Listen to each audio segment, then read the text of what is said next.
Bismillahirrahmanirrahim. Assalamualaikum warahmatullahi wabarakatuh. Inna hamdalillah nahmaduhu wa nasta'inuhu wa nastaghfiruh wa na'udzu billahi min syururi anfusina wa min sayyiati a'malina. Man yahdihillahu fala mudilla lahu wa man yudlil fala hadiyalah. Asyhadu an la ilaha illallah wahdahu la syarika lah wa asyhadu anna sayyidina Muhammadan 'abduhu wa rasuluh. Qalu subhanaka la 'ilma lana إلا ما علمتنا إنك أنت العليم الحكيم إنك أنت العليم الحكيم إنك أنت العليم الحكيم رب اشرح لي صدري ويسر لي أمري واحلل عقدة من لساني يفقهوا قولي أما بعد. Apa khabar para jemaah di Masjid Al-Mawaddah? InsyaAllah kita bertusua lagi setelah beberapa ketika kita berehat. Dan kesempatan ini juga saya nyebutkan minal aidin wal faizin wal maqbulin. Semoga Allah SWT menerima ibadah kita di sepanjang bulan Ramadan yang lalu. Kita mula kembali kuliah kita di dalam kitab Fiqh Sunnah yang dikarang oleh Syekh Said Sabiq.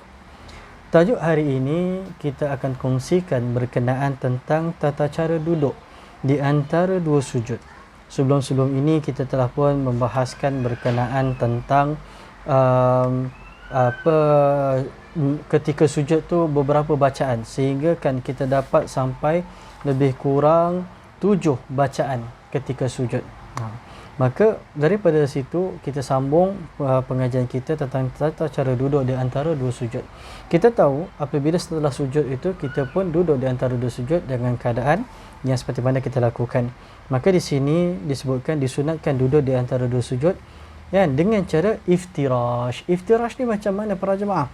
Iaitu melipat kaki kiri lalu membukakannya sambil duduk di atasnya dengan menegakkan telapak kaki kanan sambil menghadapkan hujung-hujung jarinya ke arah kiblat. Kalau kita duduk kan kaki kita macam gini, so apabila duduk antara dua sujud, kaki kiri itu kita lipat kan, lalu kita duduk dekat atas tu dan kaki kanan kita tegak macam gini. Dan jari-jari ni kita lipatkan menghadap ke arah kiblat. Kalau kaki kita ni kan, kaki kiri maksudnya kita dudukkan.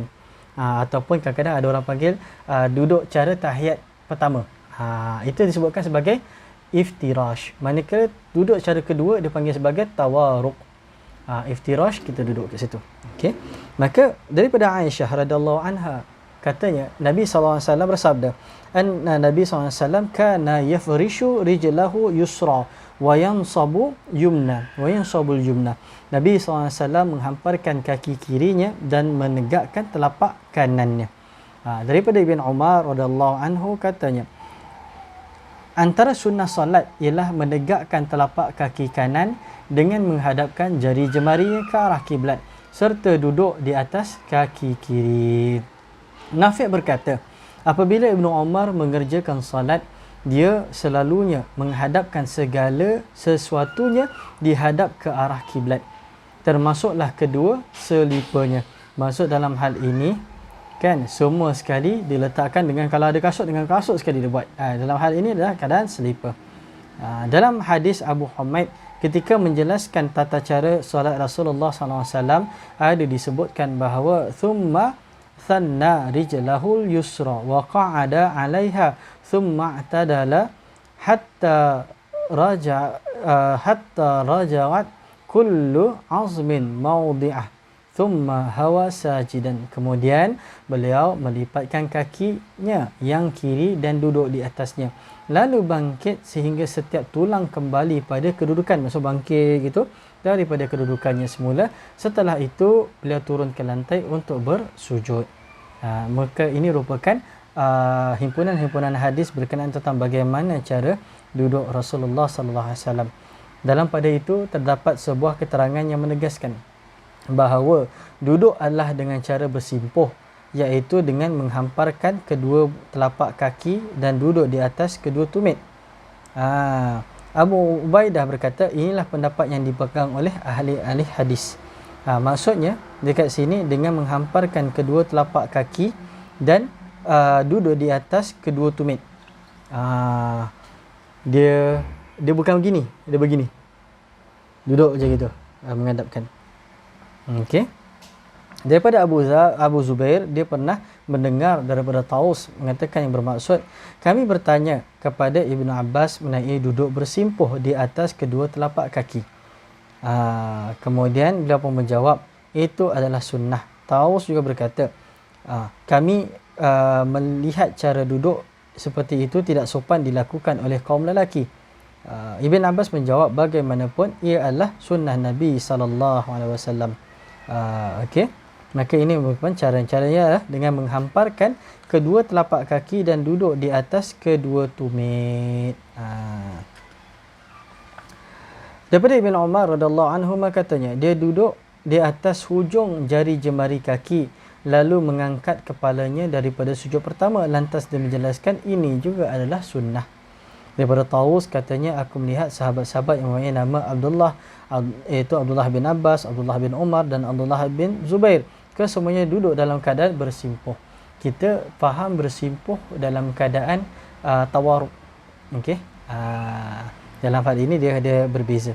Al-Hafiz berkata, sanad hadis ialah sahih manakala duduk dengan meletakkan buntut ke lantai dan menegakkan kedua pahanya adalah dimakruhkan menurut kesepakatan para ulama.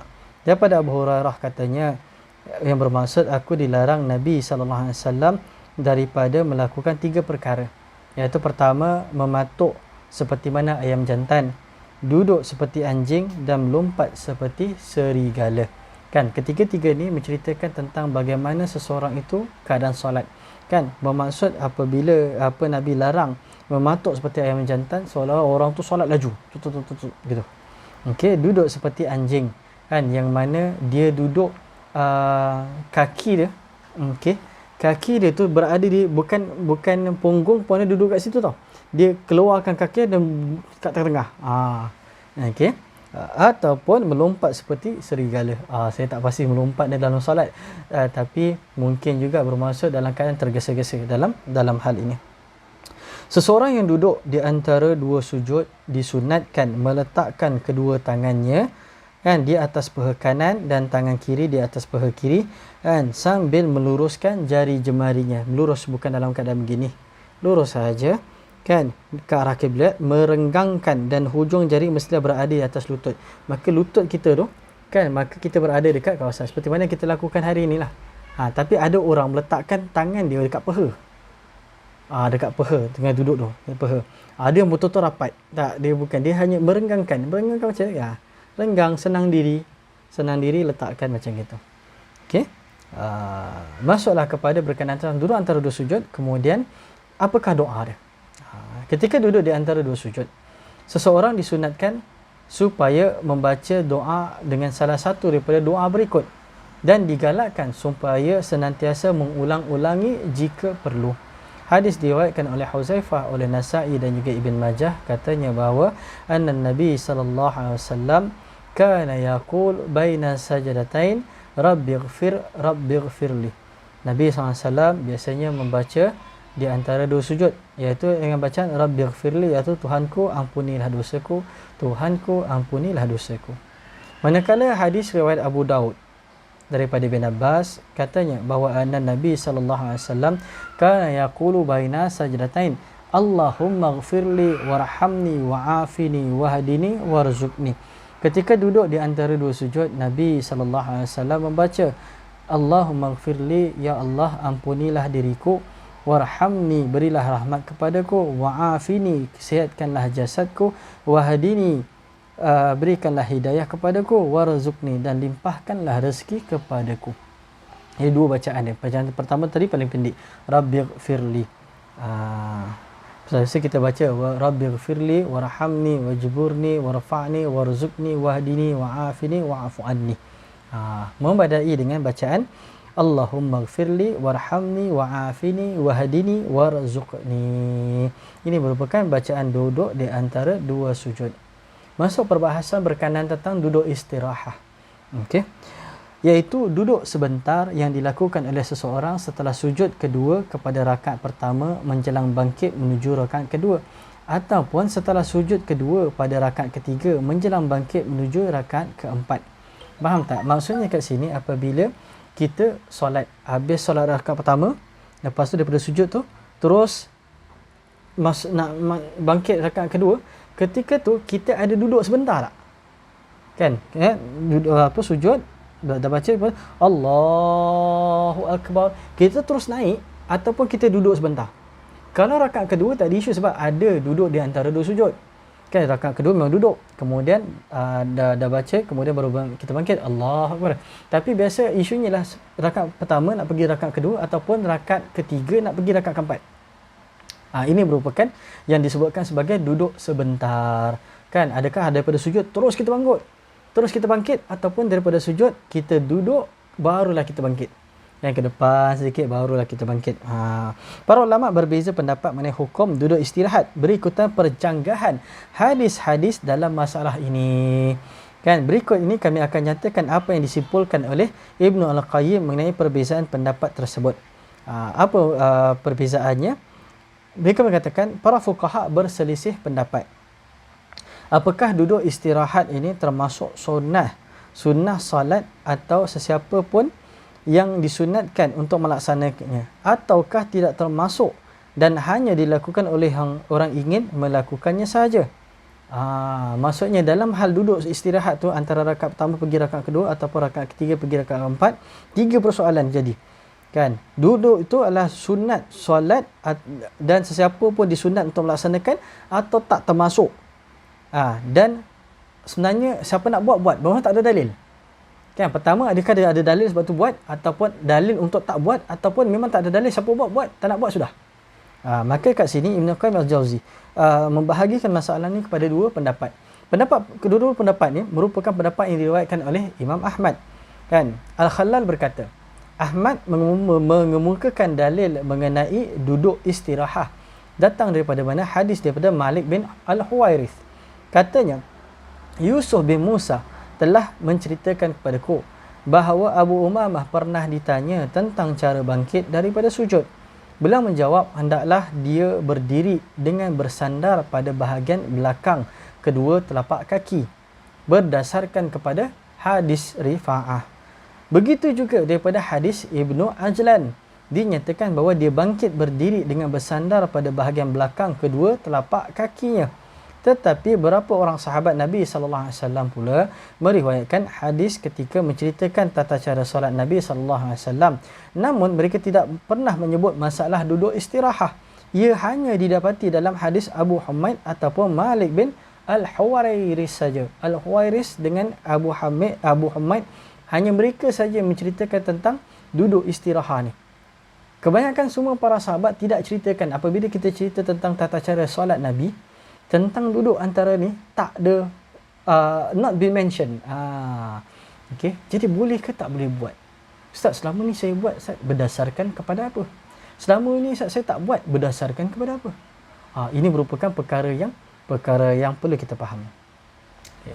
Masuk kepada konklusi dekat sini untuk kita faham bagaimana hukum fiqh ini terjadi dan bagaimana untuk kita sebagai orang awam memahaminya, mentaatinya tanpa perlu mencari pertikaian. Isu dekat sini bukan isu pertikaian. Isu dia ialah pemahaman teks. Pemahaman teks merupakan satu benda yang besar. Okay, seandainya sunnah Nabi SAW itu selalu dikerjakan, tentulah ia akan disampaikan oleh setiap orang yang menggambarkan cara solat Nabi SAW. Itu pertama. Okay, kalau Nabi selalu buat perkara tersebut, nescaya para sahabat akan juga ceritakan perkara yang sama. Okay. Tetapi melakukannya semata oleh Nabi SAW tidaklah bererti bahawa ia merupakan antara sunnah solah, melainkan apabila diketahui bahawa beliau melakukannya itu kerana berdasarkan apa? Berdasarkan sunat hingga dapat dijadikan sebagai panduan. Tetapi jika Nabi SAW melakukan duduk istirahat kerana suatu keperluan, maka yang demikian itu bukanlah suatu petunjuk bahawa ia merupakan sunnah solat. Jadi untuk kita fahami dekat sini bahawa apabila segala tata cara Nabi SAW dalam hal solat itu diceritakan, ia ada berkenaan tentang sunnah. Dia ada perkara tentang sunnah yang perlu dilakukan. Kan, sunnah bagaimana dengan cara kita duduk antara dua sujud, kan, sunnah dengan beberapa bacaan iftitah. Maka ini merupakan petunjuk yang mana perlu untuk kita ikuti. Tetapi apabila beberapa pergerakan, contoh dalam hal ini satu pergerakan yang kita bahaskan tentang solat dengan duduk istikharah ni, kan, duduk istirahat ni, yang mana ia tidak dibahaskan di dalam hadis, kan. Maka ketika itu kadang-kala dia menjadi satu keperluan. Ada tak semua orang daripada sujud terus naik boleh bangkit boleh. Betul tak? Kan? Terus naik. Pitam kadang-kadang. Daripada sujud tu bangun terus boleh pitam. Maka ia menjadikan satu keperluan. Dan tidak dibahaskan. Maka kita faham bahawa syariah ini ialah perkara apabila ditunjukkan kepada kita, dia perkara yang perlu kita ambil fokus. Kan? Tetapi apabila perkara yang tak ditunjukkan kepada kita, maka daripada situ kita cuma ingin mengetahui perjalanan cerita tersebut, dan daripada situ untuk menjadikan satu garis pandu bahawa perlu tak untuk melakukannya. Tidak bermaksud batal tau. Bila orang buat macam tu, terus bangkit, duduk antara dia duduk sebentar, lepas tu baru naik. Oh, batal solat. Kerana Nabi tak pernah buat benda tu. Tak. Kadang-kadang Nabi, sebab ada dua hadis di situ menceritakan Abu Humaid dan juga daripada Malik bin Al-Huwairith. Maka daripada situ kena faham bahawa ada kala sebahagian daripada kita ni masalah sakit pinggang. Dia nak bangkit terus tu bukan satu perkara yang mudah bagi mereka. Maka kelonggaran rukhsah yang diberikan kepada mereka ni atas dasar keperluan. Sama juga dalam hal kita dalam bab solat ni, apabila seorang tu solat duduk, kan, bila solat duduk tu perlu dilakukan apabila ada keperluan. Tapi ada sebahagian daripada kita, apabila dia solat duduk all the way, mulai dah duduk, Allahu Akbar, dia duduk, sedangkan jalan tadi elok naik motor, contoh, kan, elok dia boleh jalan. Maka sedangkan apabila takbiratul ihram, dia perlu dalam keadaan berdiri, Allahu Akbar, takbiratul ihram, kan, cakap, oh saya tak boleh, saya solat duduk. Betul, solat duduk all the way ataupun hanya mengambil sebahagian saja, itu cakap tentang keperluan. Maka dalam hal ini, ia menjadi keperluan untuk seseorang tu yang mana mungkin pinggang tak kuat, kaki dia tak kuat, maka dia perlu bangkit daripada sujud, nak naik kepada rakaat keempat, ataupun tadi rakaat pertama pergi rakaat kedua, dia duduk sebentar, kemudian baru naik. Berbeza dengan mereka yang mengatakan bahawa, oh tak ada langsung benda ni, tak. Maka orang yang solat duduk, kita cari apa isu dia. Isunya ialah saya tak boleh duduk antara dua sujud. Sebab tu datang kepada satu teknik ataupun satu produk lah, boleh saya katakan. Kan ada syarikat yang jual kerusi duduk untuk orang duduk antara dua sujud. Walaupun kita tengok kerusi tu macam basikal mesin, tapi dia tinggi. Sebab apa? Ada orang tak boleh lipat kaki. Maka isu dia tak boleh lipat kaki je. Dia boleh sujud macam biasa, dia boleh rukuk macam biasa. Tapi ada orang dia tak. Dia cakap isu dia cakap kaki ada masalah. Kan, kaki ada masalah kat mana? Dekat belakang lipat. Boleh sujud sebab sujud dia bukan lipat. Dia boleh naikkan. Tapi dia ambil semua. Maka kita lihat, kita ambil dalam hal ini dalam kadar yang sedikit.